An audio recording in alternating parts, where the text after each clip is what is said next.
સુરતમાં આજે બુટલેગરો પર તવાઈ.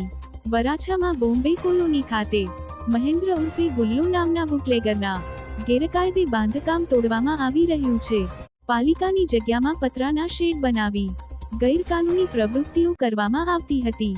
કોર્પોરેશનને જાણ થતાં ઘટના સ્થળે પહોંચ્યા પાલિકા અને પોલીસના 100 જેટલા લોકો દ્વારા ડિમોલિશન હાથ ધરવામાં આવ્યું. Bureau report Surat.